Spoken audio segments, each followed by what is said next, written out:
গোবিন্দ বলেছি যে রাধার আমাকে ভালোবাসে, যে রাধার প্রেম বা আশীর্বাদ পায়, সেই ভক্তের কাছে আমি থাকি।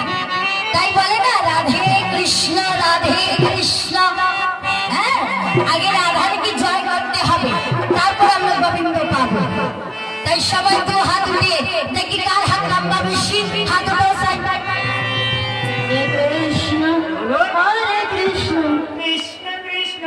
বাবা কাকুর হাত লম্বা বেশি। নামাই না, নামাই না, নামাই না।